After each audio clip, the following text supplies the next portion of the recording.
Oh yeah, thank you so much for everybody being here tonight to unusual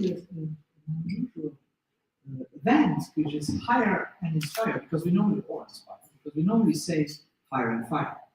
So it's a brainchild of Christian and me. So for this little story, we had lunch, I don't know, beginning of the year, and we said, hey, we talked about hiring, and I talked about inspiring, and it was not clear that we will take that as a title, but then we said, let's have an event together. Let's just do something where I talk about my passion and you talk about yours. Here we are, Hire and Inspire. So Christian, pick it up. Thank you. So thank you all for coming tonight. I hope you can hear me well. Set this up. Okay. So for the ones that might not know me, or you might have seen me maybe digitally on TikTok, where I'm quite active. So if you're interested in daily, sometimes funny, short videos about the world of recruiting, finding talents, etc., join me on TikTok. Or you might have seen my YouTube channel, where you can also get daily shorts, 60-second short ones about the same topic. I'm living in Luxembourg. I'm married, father of twins, and I'm more than happy to take you through this journey. A little exercise before we go into it. Who is currently looking for a job here? We have one. Okay, so there's a job seeker, so we can talk about that later. Who is looking for talent? Who is looking for talent? 1, 2, 3, 4, 5. Who's looking for talent? Don't be shy. Okay, good. Who is from HR here tonight? So we have some from HR. Welcome. Who's from IT? Okay, many from IT. Okay, good. And who is an entrepreneur, an owner, or general manager of a company? Also many. Super. Thank you very much. Digitalization, okay, is driving a strong demand for digital and IT talent. Okay, I think that's pretty clear. And on the other hand, we have a limited number of this talent out there. No? Another problem that's increasing the scenario is that companies tend to look at people between 25 to 45 or 50. Nobody's talking about that, of course. We're open to every age class. But at the end, let's face it, most of the demand is concentrating on that age class. And that is resulting in an even smaller group of people that are facing this strong demand from many, many companies that are looking for that. Yeah? So at the end, the group of IT and digital talent is very small, and the demand for them is very, very big. There's extreme competition, and I hear company owners telling me, Christian, yeah, but that's just temporary because there was the Corona time and that was boosting digitalization. I keep on telling them, stop dreaming. I think it's just the starting point. It's just the starting point. And if you think in 1 or 2 years, you will just post a job ad and you will find your software developers, your IT administrators, your software architects do that. I hope it for you, but it's quite unlikely. They're all fishing in the same sea. Now, all the companies are fishing for the same talents every day, okay? And in the next 5 years, this will even get worse, for sure. It will get worse. It will become more difficult for every company to find the talents that they need. So the demand for digital and IT talent will grow a lot. But at the end, the target group, the target we're talking about, the people you want to hire will not grow in the same dimension. So classic recruiting fails. Classic recruiting fails. We experience that every day. That the classic recruiting channels don't work anymore. Yeah? They don't work anymore. Companies spend more and more money. Recruiting costs rise per role, because they spend more money in recruiting for people, in recruiting teams, for software, for tools, for licenses. They pay for paid ads, portals, and trainings. But at the end, they don't find the people they need in the time where they need them. And, very important, the time factor. Recruiting time rises per role. 6 to 12 months is the average time where a tech role is open until a company was able to fill it, to find the talent. 6 to 12 months. Some roles are open for more than 12 months. So that means the big driver is even they have more costs, more money spent in opportunity costs. Because you don't hire just for fun. You hire because you desperately need somebody to do something in your value chain, right? All the mid-sized companies I know, the owners, the GMs, the head of ITs, the head of HR, they tell me, you know, our IT department is always short of people. If one person will leave, it's an escalation. We might work through the weekend to fix things. But if two will leave same time, we have a problem. That's the situation. So at the end, the opportunity cost is a factor nobody talks about. Is this a problem or is this no problem? Companies can deal with that. The role of IT for the core business of every company is changing. It's changing a lot. Before it was like, hey, our IT, you know, these two people taking care of the server, of the network, you know, IT has a problem. Let's say solve it. And the core business we were running was still working well. No problem. We can do things manually, our core business is not at risk. Now it's IT driving the core business. And IT is being a very important part of the core business of almost every business, in every industry. And this is growing and growing. So you could see the light blue will get bigger and bigger and bigger.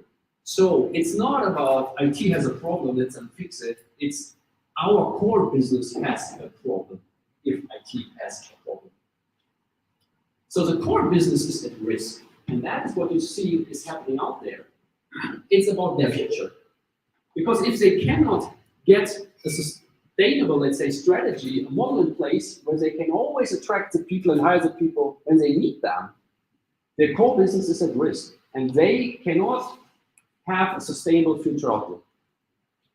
So what is HR doing? And sorry for the HR representatives here. I mean, let's discuss it later. What is HR doing? They're thinking in job ads. Okay, I see a lot of job ads every day. In applicants, in application processes, and in interviews. Okay, job ads, applicants, application process, and interview process. Okay, fine, let's look at that. But that only works for people who need to apply, right? If you don't need to apply, are you looking at job ads? Do you enjoy job ads that much that you can't stop browsing through job ads? So job ads only work for people looking for a job, you agree? And how many of these people that you really want are looking for a job? What do you think? It comes to this. The talent truth is they are contacted every day. The IT and tech people that most of the companies want are contacted every day through all the channels.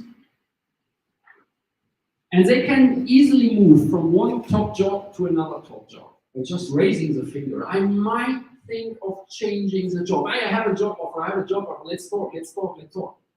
That's very important to realize. There's an extreme competition. And these talents are really contacted from all the companies out there. So for them, it's just one top job or another top job. It's not about, I urgently need a job. It's very important. So for them, it's little or no effort required to find a top job. Not just a job, a top job, okay? So, and why should I become active? Why should I put effort in if I don't need it? If you would contact me and offer me something, I would just sit and wait and look, who is most interesting here? Who reaches through to my system? Who can touch me with something relevant for me? That's how it is. So how much effort will they put in if they have absolutely no pressure to do so. And then the question is important, who is the applicant? If we all think still in applicants and all these words, people should apply, they should upload CVs, they should send their documents, they should become of an application process. Who's the applicant here? If there are 10, 20, 100 times more companies looking for the same people than exist, who's the applicant? And how much sense does it make to treat them like this? Who has the power in this process? Who has to talk to whom? Who has to convince whom? 100 companies want a software developer. Who is the applicant? I can choose. Very neutrally saying, not arrogant. I can choose. That's the truth. They can choose. The top talents that the companies need for their future, they can choose. And this will even increase in the next 5 to 10 years. Yeah, because the gap is getting bigger and bigger and bigger. So why, if they have a top job and they have no pressure, why do they change job? What do you think? Why do people change job then? Management change is a big trigger.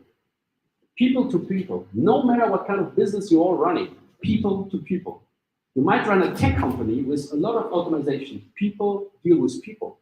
So management change is still a big trigger for people where they define for themselves, there's something I cannot connect anymore.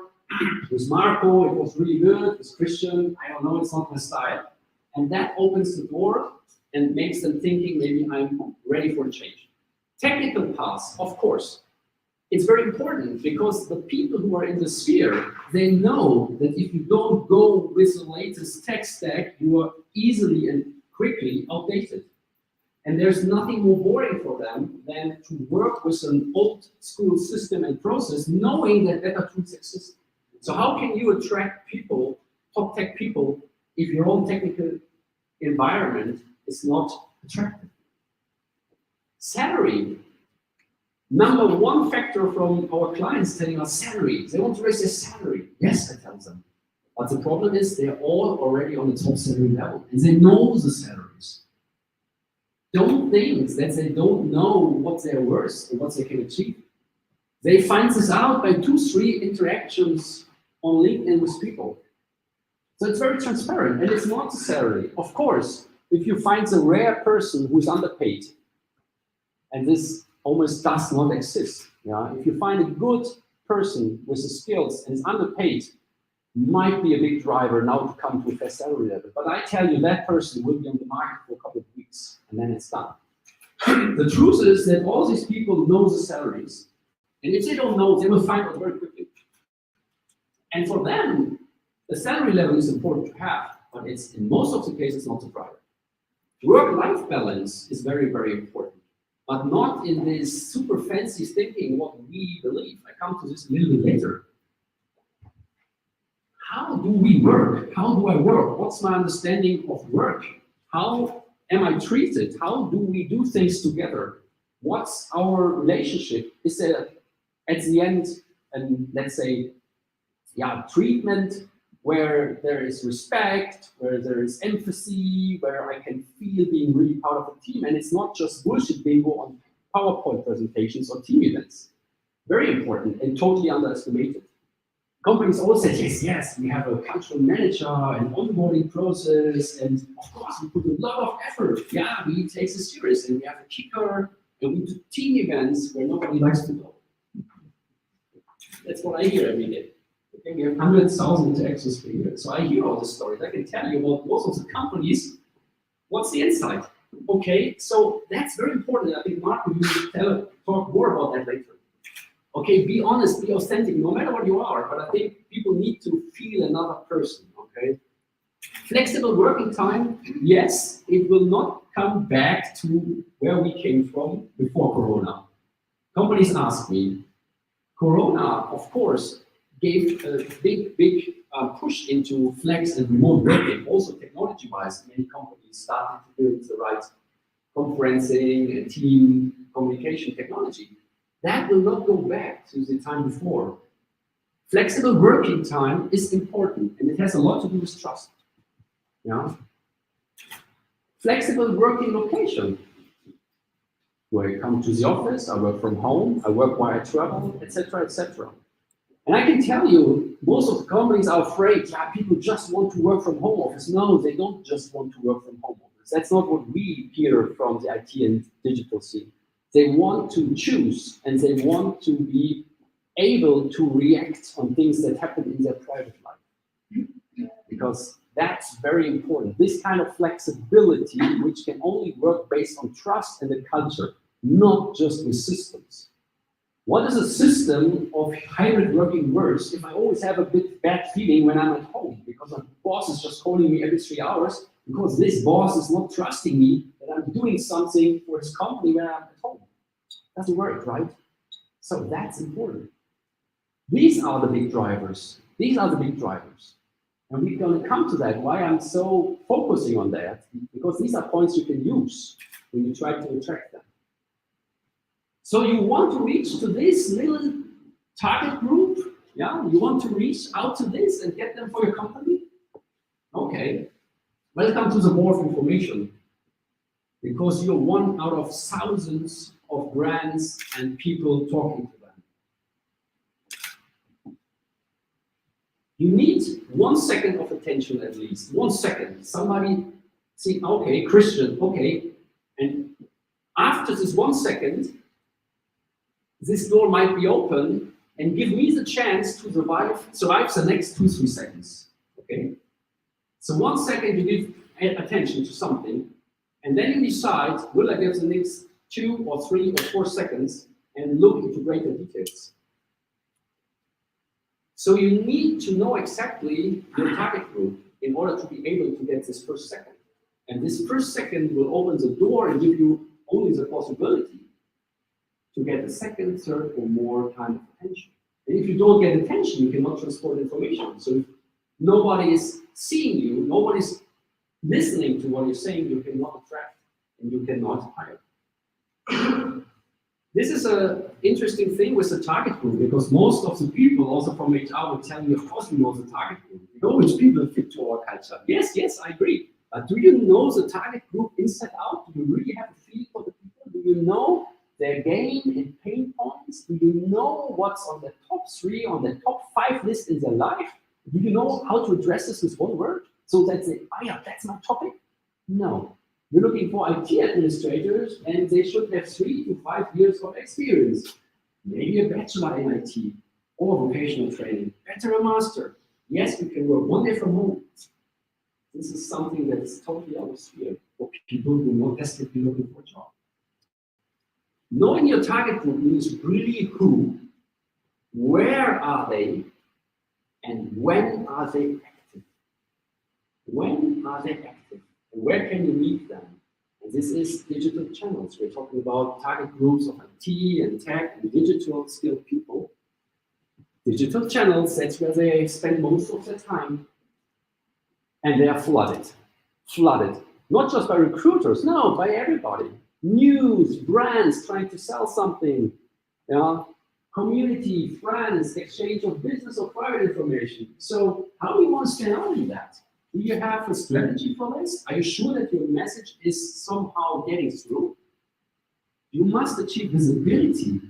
And visibility is not putting a job published on your corporate website with a non-thought-through text on LinkedIn and pushing it out and hope somebody will like it or comment it, and hopefully somebody will apply. I'm not sure how many job, or let's say applicants or people you are hiring through this process, but I see people doing that, wasting hours and hours and hours, and I keep seeing this since years. And most of the companies then talk to us, the same companies who are posting these jobs, and I ask them, how many real applicants do you have? They're 0. How many did you hire in the past 6 months? We had 1 or 2 in the process, but they jumped out. They had another.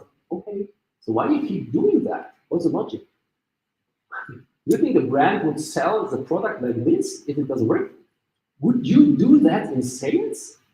If you do sales and you don't sell, you change the strategy or you just keep doing that? How logic is that? So you must achieve visibility, real visibility, to break through that. You must hit the gain and pain points. And these are non-tech skills. Maybe for very specialized tech people, could also be a tech skill, okay, if they're really passionate about something in development. But mainly it's this personal interest. And these are 3, maximum 5 key topics. 3, maximum 5 key topics that you need to know that. And with these 3 or 5 topics, I could get attention of everybody if I know it. So if you know that, the people cannot avoid to give you attention. Okay? If you don't hit these points and you talk about other things which is somehow part of their world but simply not so relevant, you miss the first second of attention. Nobody will even look at your job ad. You can spend as much money as you want. You can look at, reach out and spend more money, and wow, so many people might have seen my job ad, but you maybe have no application because nobody is really reacting on that. And no attention, no chance to pitch. So you have no chance to transport your information. And then even active sourcing fails. And that's what we see a lot. Companies spend a lot of money in active sourcing, they build active sourcing teams, no results. No results. Because the basis is not there. It's not about mass mailing on LinkedIn, on Sing, or whatever to get the people. It's not about reach out, it's not about increasing reach out, because in local markets like in Luxembourg, there's a limited number of people which are relevant for you. You have to increase conversion. Talk to 10 and get 1, not push to 100,000 and get 5 that doesn't work, right? So why you spend so much money into things that bring no conversion? If you don't know those points very well, if you don't master copywriting, it has never been more important. I think we just talked about it before. Copywriting, the power of a word. The power of a word. And I could really demonstrate that because we test a lot. We test a lot on words, on constellation of words. We talk to people. And you see what one word can change in the reaction. Okay? Copywriting, very important. If you don't master the digital channels, and mastering doesn't mean that you know how to post on LinkedIn, or that you know how to post on Instagram. The channels are full of useless posts, which are not converting in recruiting. If you get attention, you need to know exactly. So if somebody is giving you attention, then you need to know exactly how to create an arc of suspense. So how to create the curve of interest. I get your attention, you might listen, and I know now how to make you listen more and more and increase your interest over time. That's very important, and that is a recruiting cycle. And this is completely different to an interview process. Okay? The basis for that is a sales mindset. The basis for that is a sales mindset. You might have all done sales, most of you, and you are used to sell products and to fight for clients you want and to go for the best leads with full effort. Sales mindset. So stop posting job ads where you have no visibility and you have no attention. It takes too much time and your money, it brings you nothing. Job ads don't work for a target group not searching for a job. Job ads. Ads can work, but the classic job ads do not work because it's totally not what I'm looking for. But if you reach me with something through an ad which is interesting for me, you might bring me a new job because you might connect with me, you might build trust, you might pull me into the curve of interest, and through that you will tell me, you know what? You should become part of my mission. I have a tech company and let's do something great together. Wow, I have a new job, but I didn't get on a job ad. I didn't know that I would join a new mission, but this person inspired me. Okay, that's recruiting. So I think you have to go fishing with something that is really tasty for the fish and not what you think is tasty for yourself. You like sausages, that's a fish. They need something else. Okay. So they are interested in, quickly, topics, different topics. Their life, their family, very important. And now we come to that. how to harmonize all that with their job. And that is what I call work-life balance. They love to work, but they also have interest in other things. And the harmonization of these things is the topic today. That is what you have to achieve. So you have to master many things in parallel. So I'm not saying it's easy. The factor time is crucial. The factor cost. So if you don't know how to do it, you will waste a lot of time and spend a lot of money with absolutely no result at the end. The inverse mindset is my most important message to all of you here. The inverse mindset on job ads, job applications, and all this kind of stuff. You have to start selling. You really have to sell. You have to sell your mission, your company, these to-dos where you want somebody to join your team for. And you have to inspire people. I gave you this little example. You have to connect with people, and job ads can absolutely not deliver that. It's people to people. That's the only way where you can connect with people nowadays, with this flood of information, this war of information. Breaks through to people because you know what they're interested in. Emotions, character, feeling, caring. Take care of people. Show them that you're really interested in them. Like in a 5-star hotel, right? You expect that people take care of you, right? So take that into the process and don't treat people like numbers. Applicant number 250. Can you please come in? We would like to interview you. So why should we hire you? You approached me on LinkedIn. Yeah, okay. No, it doesn't work. So take care of people and think creatively. What can you do to really bring people into your culture? As for the most important client need, I used to say, the client you want, the client you need, the client you would work 3 months, day and night to get it, and you would never stop because you think it's worth it. This client I want and I fight for it. Have you ever done that for a talent, no matter on which role, for 50K, 100K, 150K salary? Has somebody really done that path to get the person on board? I don't know. All you would do for this lead, you need to do for the best talent. And if you don't believe me now and you think, wow, can't be that drastic, I think in 5 years, you're going to see where this will end up. The people you reach and the people you want. The people you reach and the people you want.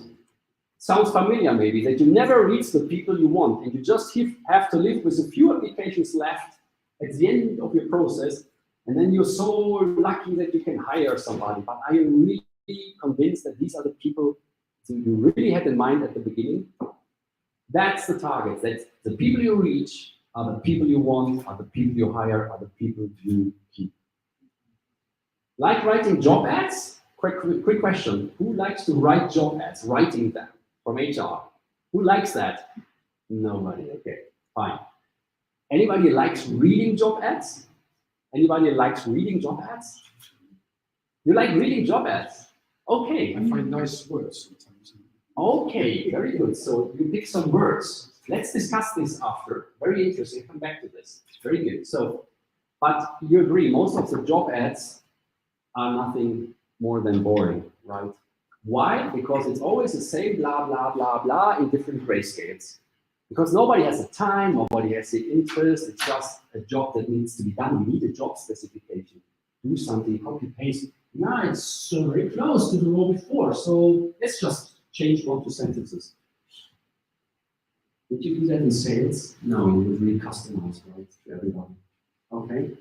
So that's really the best coming to your mind is my question to you. What we see every day on LinkedIn, is that the best coming to our mind? I would say stop that and start thinking in your target group and start to sell. Thank you.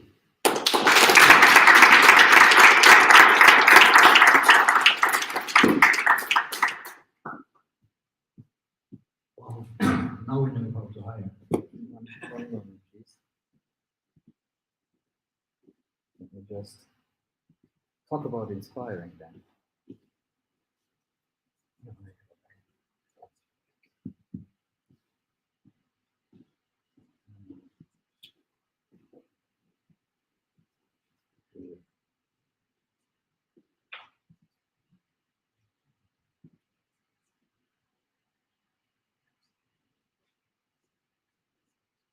This is fun. It's not over. So, great. Thank you, Christian. I would love to make a presentation like that with all these words. So I'm sorry for that. So I start with my tie. You saw me all, both of you at least, on the ad without with the tie not done. So I just wanted to prove that I can do that. So here's the tie, the same. Thank you, Christian, for hiring and how that is done or can be done more efficiently. You just introduce me. Who am I? For those who know me, some know me, some don't. So I'm Marco Hauer. I'm father of a 17-year-old daughter, married since 25 years. And I am a continuous explorer of myself. That's something which never, it's like I ran companies, I created companies, but what always was with me, I wanted to understand deeper who I am and deeper understand how life works. And that drove me to what I do today. I support people to create and to bring together the puzzle pieces in their company, in their life, with everything I have done, with all the experience I have. So let us talk about the elephant in the room now. Because now we know how to hire. Great, amazing. How do we keep these people in the company? How often does it happen that they are not staying? What does it help to go through all this hassle Christian justice described when they just drop out 3 months, 6 months, 9 months later? The great resignation or quiet quitting are actually realities. Now we can all agree maybe here to say the new generations, they don't know how to work, they are not as motivated as we were, and all that. And maybe we are right by saying that, but it doesn't help our bottom line. We're still not delivering on our products, we're still not delivering our processes and our products to our customers. So let's look at the classical retention side. Let's call it John's non-retention side. What happens? He's hired. We are all so happy. It's like a honeymoon. The HR drives crazy. The boss is like, wow, we have this guy joining. Amazing. And John, he says, whoa, this is so great. I joined the most amazing company because they sold me the company. They sold me the brand. Amazing, I'm so happy. Finally, I have a job where people are listening to me. And then 3 months after, John, you don't understand Luxembourg. You know, Luxembourg is a very special term. It's really difficult. You don't know, we really expected way more from you. And 9 months later, thank you. Says John, that was a great experience or not, I'm out of here. Now, show of hands, how many of you can relate to a similar, it doesn't have to be this one, scenario?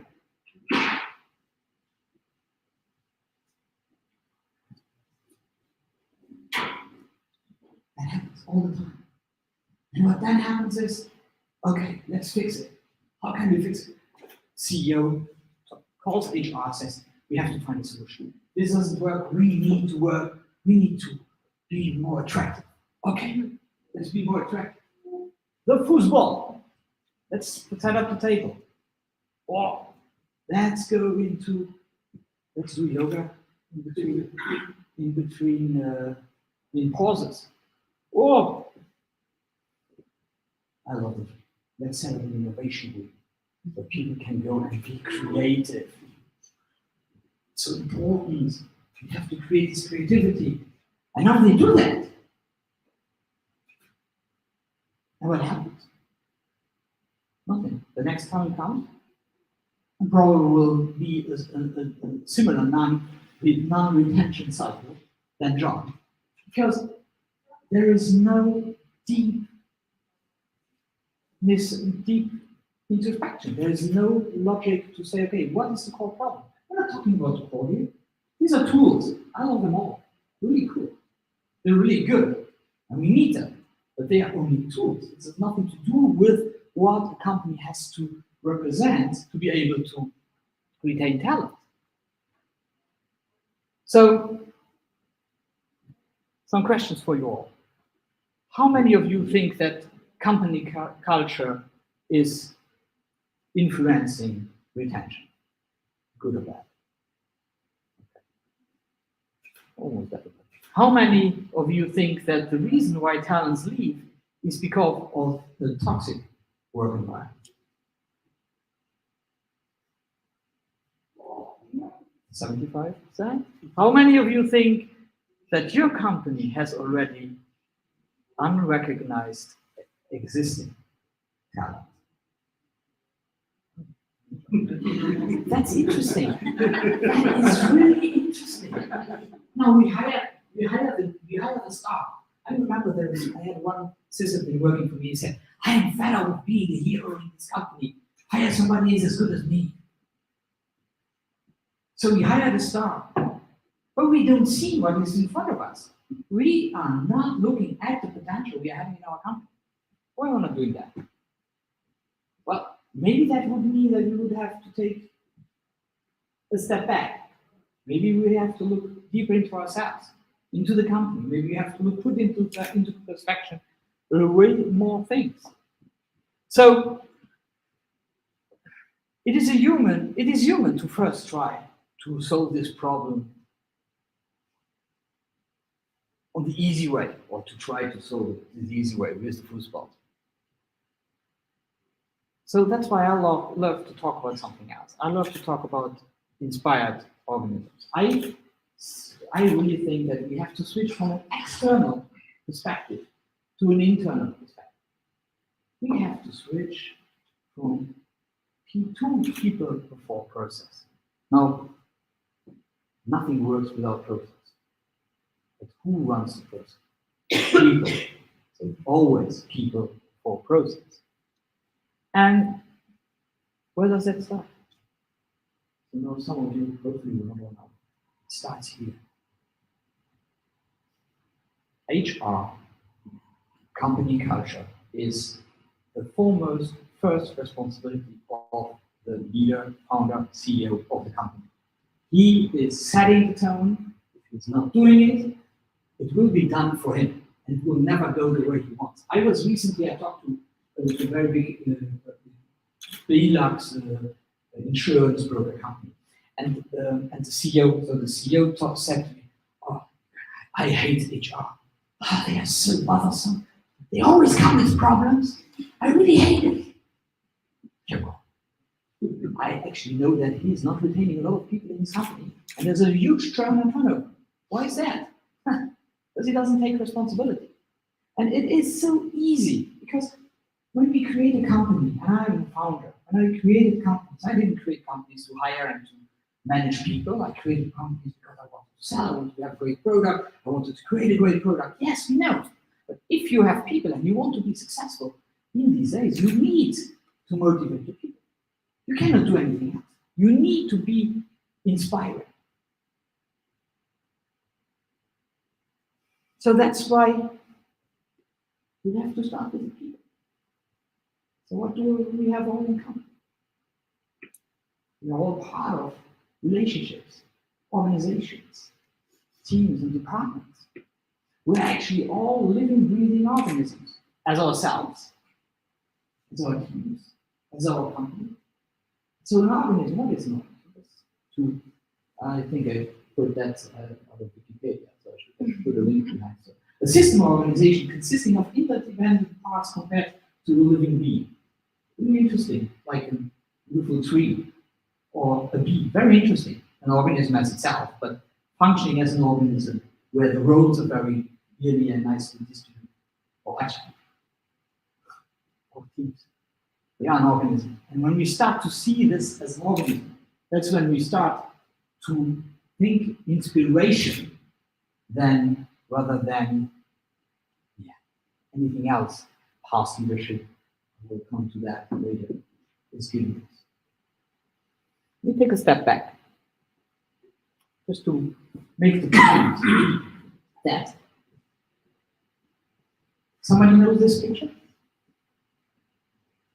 This is, and I'm sorry for the bad quality, but it's a picture taken somewhere around 1920 from the Fort T assembly line.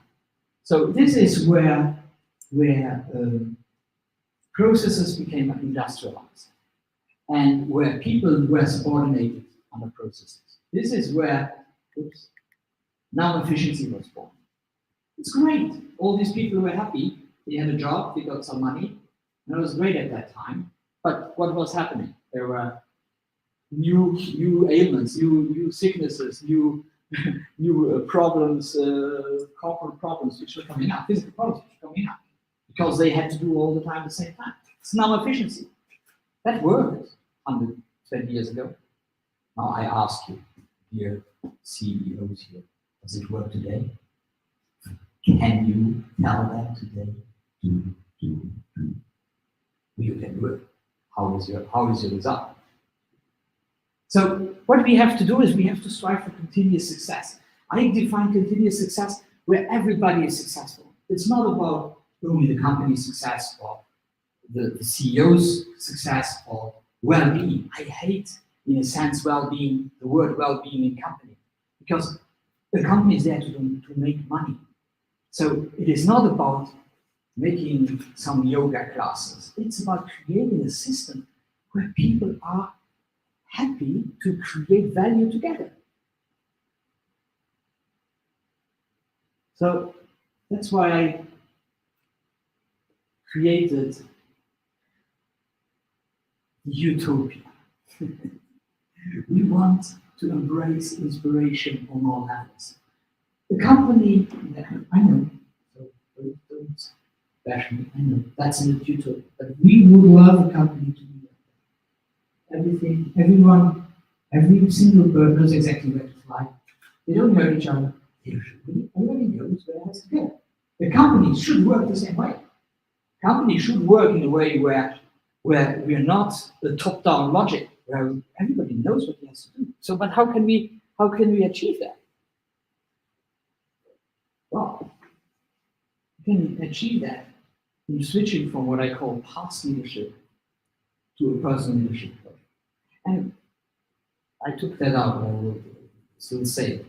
Peter Drucker, the management guru of the last century, said the 21st century, leadership in the 21st century will be personal leadership because there will be no other leadership will be relevant. It's all about ourselves as, I'll come back to that, as me as a person, as me and my team, as my company. So what's past leadership? Past leadership was about currency. You give me this, I give you that. The new personal leadership is about it's about energy, when everybody contributes to what has to be done and contributes with what he has. Past leadership was held by few. Only some have the right to be a leader. And some can grow up to that, and we will keep the gate where we let some people in, some people out. But in the essence, it is viral. Personal leadership is viral. Everybody is a leader. Everybody knows his stuff the best. Everybody knows has knowledge he can share. The biggest challenge we're facing is that people are not ready to share, because they are coming from such a deep logic of de-responsibilization. I just have to execute on what I have to do, so don't make me leader. Didn't want to talk about that, but I had one experience. When I was a few years back, I wrote a book about hierarchy-less organizations in blockchain. And what I found out is when I went to companies and we talked about, yeah, we have to stop having bosses and so on. Actually, some bosses were very open to that. Some CEOs were, some founders were very open to that. Who was not open to that were the people. Because they are so used to not taking responsibility that now you give them responsibility. It's a huge challenge. There's one, I would say, but there's one huge 1,500 people company, hosting company in Europe, who right now is on the verge to become integrated hierarchy-less organization. It's a disaster. I just had a call this afternoon with one of the companies said the letters of very designation dripping in every day. Quit, mail again and again. Because people are not ready for it. So we have to give them the possibility to be ready. That was good. Fast leadership is about downloads. I know it. You know, I have done that already. Come to me, I will give you. I will tell you how to do it. It's not about that. It's about conversations because 1 + 1 is not 2. 1 + 1 is 11.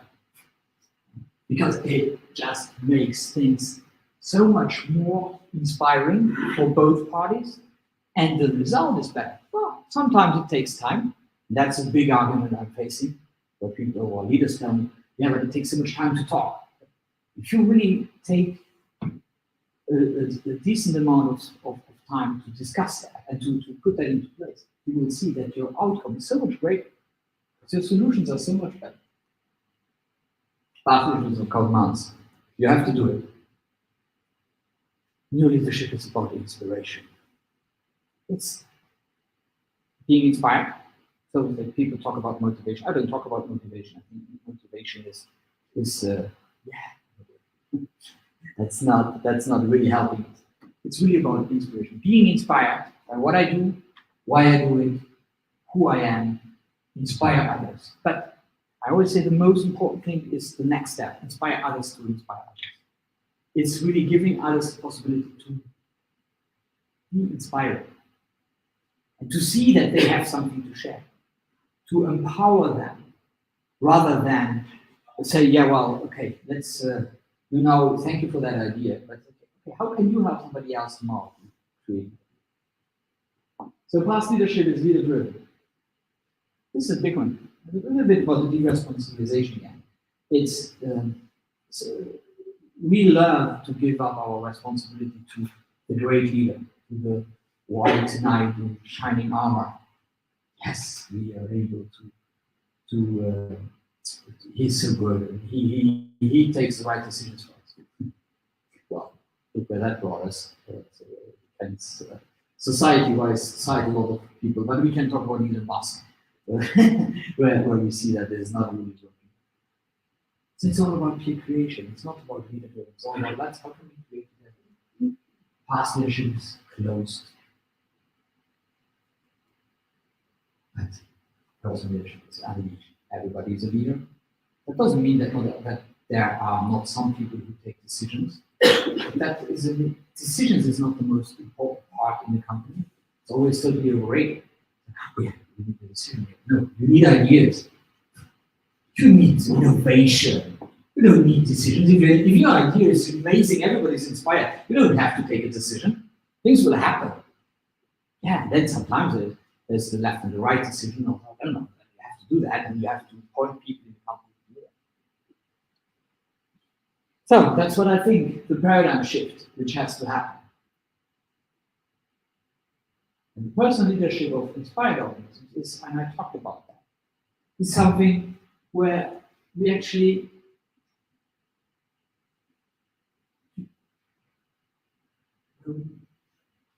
treat a company like an organism. A company is an organism. Its rules, its beliefs, its that skeletons in the cupboard. As much as a team is, me and my team, as much my life is. And they are not aligned. We are not aligning that. Because we are not doing that. Very simple. Strategy, that's okay. All big corporates here. McKinsey will have it. For the other ones, like, okay, let's do an offsite between two founders, and then we have strategy. Then we have the strategy. Then we go down to me and my team. We go down to HR and say, oh, now we have to put that into place. Well, yeah, no. We don't have the people for that. It comes back to hiring. Let's hire the people. Okay, we go back. We hire the people. We don't find the people. Okay, this is a very, very negative story. And then it's also myself in my personal life. That is personal leadership. That's an inspired organism. We have to stop thinking about this as a firewall. We're not talking about us personally. We can't anyhow anymore. Think I have right now. I do some workshops with the company, so I have people showing up in these online workshops from Lithuania, Romania, France, Luxembourg. They're all sitting at home. They all have other cells. They are in their personal life. You cannot exclude that out of the equation anymore. Well, you can, but the challenge is that then you are not creating and not taking care of them. So, why is this so important? Because it is always the question that drives us. In the organization, in my organization, in myself in personal life, it's always the same questions. Who are we as an organization now? Who are we as a team now? Who are we as a person? Who am I as a person? Who do we want to be? Who do we want to become? My favorite. What are the lies we're telling ourselves about where we are for the moment? As a company, I met so many banks when I was running with InfoChain. I visited all the banks in Luxembourg and talked about blockchain and so on. And they all told me, oh yeah, we're so innovative. But yeah, continue telling yourself that lie. Because as long as you're telling yourself that lie, you will never be innovative. Because you are exactly moving yourself back to be. Accept the fact that you are an old-fashioned company and then see what you can do. See what you can build out of that. Rather than thinking, oh yeah, I'm so innovative, I need to tell everybody that. I remember, no names here, I went into a bank and then they showed me their innovation room. Beautiful room. They come here to think. Okay. So what? It's like putting sparadrap. So what are the lies we're telling ourselves? In our personal life. What of lies we're telling ourselves? Oh, I love this job. Oh, I hate this job. And then what do we have to accept about ourselves, our organization, our team, to start closing this gap? Because that's where the magic happens. The moment we accept what we see, because we look at it, we stop lying, that is where we can start to really create something beautiful for ourselves. As much personally, then professionally, then for our company. Strategy, company strategy, always has to start with a reflection on what did we do good and what did we do wrong. Getting aware of it, not closing the others. Then accept it. And then now I could go into rabbit hole and go through the whole system I developed, which I will not do. Because I will stop here with something very important for me. It is not about hire or inspire. It's not the one or the other. It is all about hire and inspire. Today, you hire the best talent, you just went through it. If you are good enough to hire them, you risk that they will walk away because you are not good enough to keep them. And you can prediction wrong, for that, against it. You can be angry. It's a fact. The market is showing you that today. So what can we do? By stop lying to ourselves. We don't have a good company culture right now. But we can evolve. We can do this better. We can become inspired organizers. Thank you very much.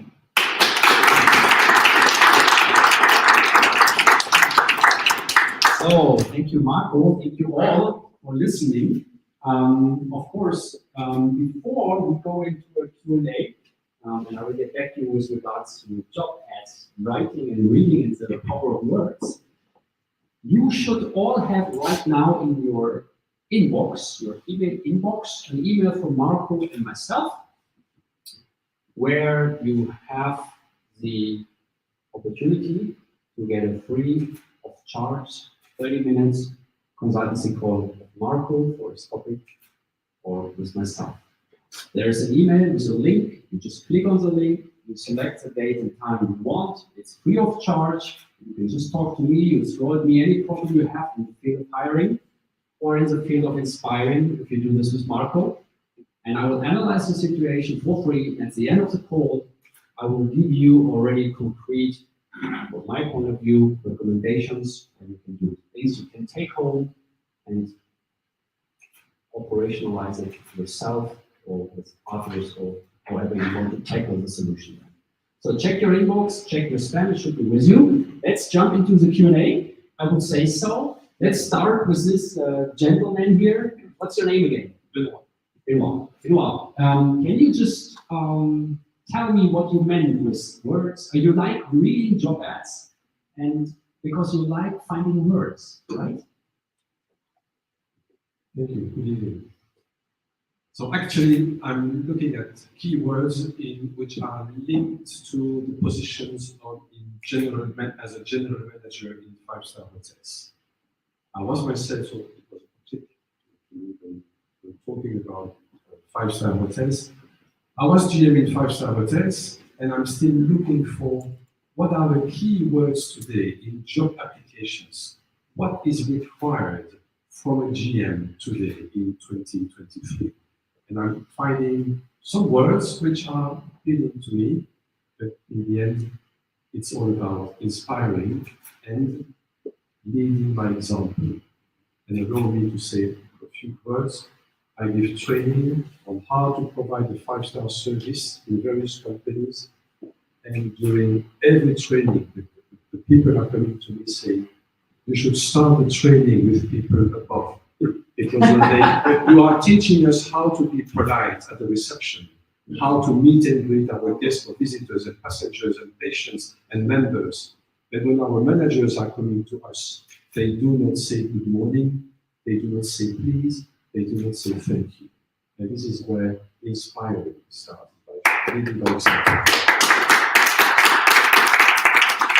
Now, thank you so much, and I will hand over to Marco also. I mean, this is a wonderful example, but it has two parts. One was the power of words, and I want to say a couple of words with that, with regards to that. And the other one was really the inspiring part.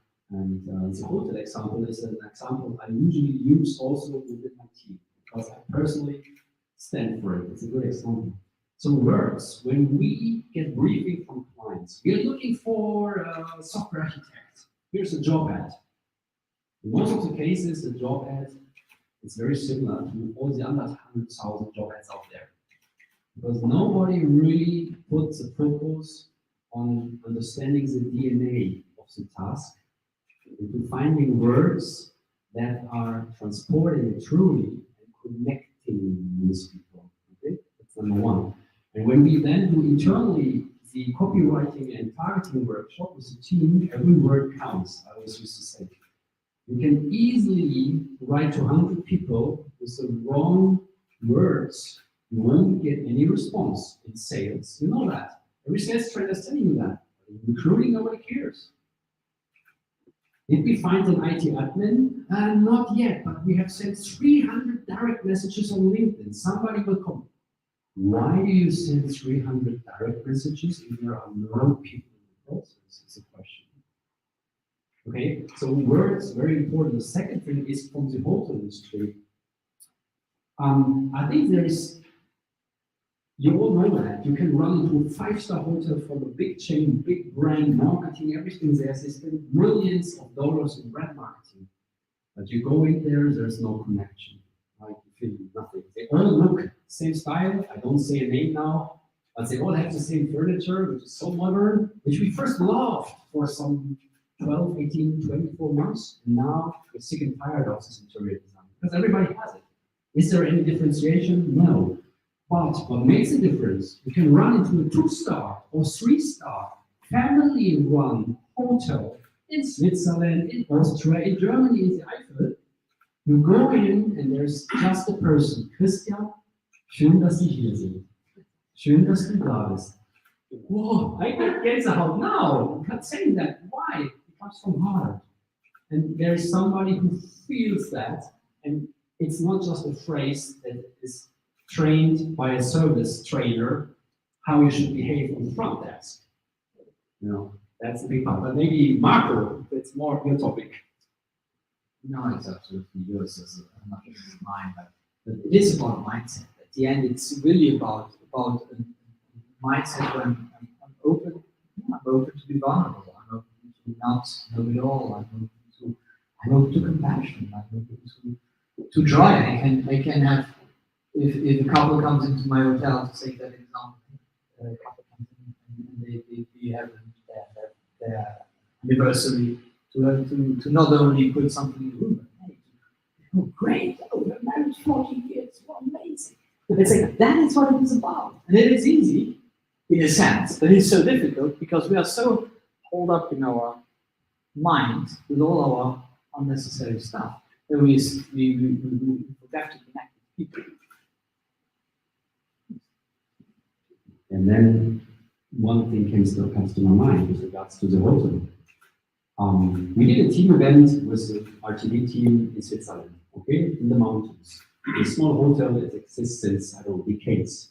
And this was just after Corona, okay, when most of the hotels were down. All the stuff was gone, in particular the big chains. That was all the stuff. This family-driven 3-star hotel, really nice, I can recommend it to you, in the mountains of Davos. I talked to the owner, a lady. She's running this, and her father was running it. And it's an extremely nice atmosphere. I mean, I was there, the team was there, we had 3 wonderful days and a lot of snow. And I asked her, how did you manage Corona? 2 years closing. Did you lose staff? I travel a lot, I talk to hotels, I see what's happening. She said, no, the single one, why? I said, yeah, because most of the people are going out of industry, right? No, not with us. We cannot afford that. We paid them all. We use the time. We are like one family. All the people are there. This is also how we can go, right? So this is really a great interesting topic because what we see what happens in Silicon Valley now, where all the big brands are firing like crazy, is Google, Facebook, is whoever. It's like they talk about it in real Amazon, amazing company culture. I think they forget some of the basics. And that's really interesting to see how all this, that's where, maybe the only thing where we are not, or at least we have a friction, is about the selling part. I agree, you have to sell your job. But it's like, if I have a product and I oversell it, my customer will not be happy. If I am a good salesperson, a real good salesperson, I only sell what really works. So I cannot sell the brand, the external brand of my company, for people to come to the company because it is just not working. Maybe we take 1 or 2 questions and then, because there's still something to eat, to drink, and so on, and we can go on. Yeah, sure. Please, Stefan. Yeah, I wanted to say it's really interesting your approach about your job posting because I realized that the way we also follow it's like just that because we stream so the way we've done it in the past I realized was completely wrong because basically as it's difficult to hire people, we are not selling ourselves. We are posting boring job ads like everybody else is doing, and we are requesting candidates to write a cover letter, or love letter to the company. But on our side, it's something that I think nearly nobody does. How can you attract them, and why should they join you? And I think that it was really interesting. Just want to say. Thank you very much, and I think it's important that we have to always see the basis. You remember, these people have top jobs, and they can easily get a top job. They don't have in mind, oh my God, how can I find a job? I'm jobless. No, it's not in their mind. They think about many other things. And this is where you can catch them, let's say their interest, build a relationship, and then bring them into interest for mission. So this job post is totally going out of sphere because it's not on the front row, let's say, to look at. And I'm really surprised, to be honest, because my network is large on LinkedIn, and I see also company HR representatives spending time posting that. And yes, some people like, nobody comments because there's no interaction. But most of the companies tell me there's no result. So isn't it worse to spend at least a little bit of that time into simple new ideas, into a new way of connecting to people? And I'm more than happy to share with you ideas based on your situation, very concrete, or you can turn the whole thing completely around. And you talk to your target group, but the target group will not have the first entrance. Hey, are you looking for a job? No, I'm not looking for a job, and I'm bombarded from recruiters every day, and I'm really sick and tired of this copy-paste messages. Okay, that's very important. So,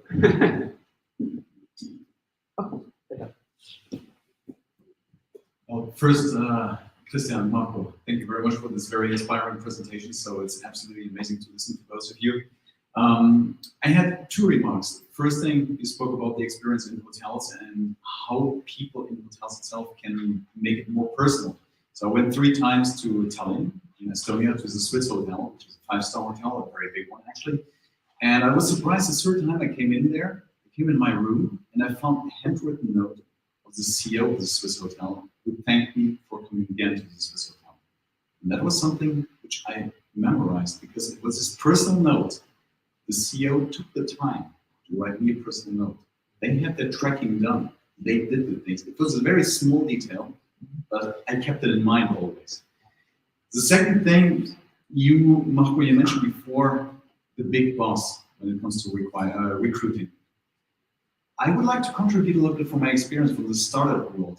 If you're building a startup, you know very well that every single person that you hire is more valuable than you even might consider and might think it is. And I think that's a startup mindset that also established companies need to establish really, and to make sure that really the hiring process itself is the thing of the big boss indeed. If the big boss is not taking care of the hiring process itself, then the company is failing. Of course, from a certain size, you cannot always take care yourself of the hiring process. But being inspired of the startup, where you know very well how valuable each and every hire is that you do, and if you hire the wrong people, you put your company at risk. Even if a 1,500 company or 5,000 people company, every single person has to count, and that has to come in. So thank you very much for this. And by the way, I'm Peter, so I didn't introduce myself, sorry. I'm coming from the startup world. Yeah, I have my badge also. I'm coming from the startup world, coaching people, also speaking in front of camera and pitching. Happy to discuss also later. thank you. Thank you, Peter. You will debrief me afterwards. but you're right. Actually, I'm quite amazed how startups, when I created startups, I didn't think about the recruiting process. I recently, 2 weeks ago, had the Panama drink with a very known young founder, 26 years old. And he explained to me how much time he invests into hiring. And I was, we had an hour's conversation only on it, sitting 3 hours together. We had an hour's conversation only around how he hires, why, what is he doing. It's just crazy. And it is the way to go. It's the only way. But he is the boss of the company. So it is his responsibility and he embraces it. So he will be successful. Yes, he does that. Any other questions? Other drinks? Then thank you all. No? So thank you so much.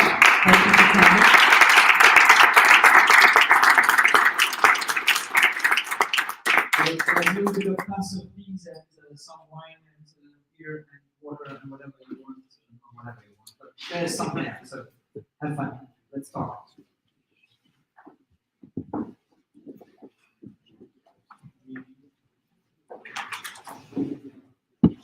Oh ja, siehst du, dass ich halt den ganzen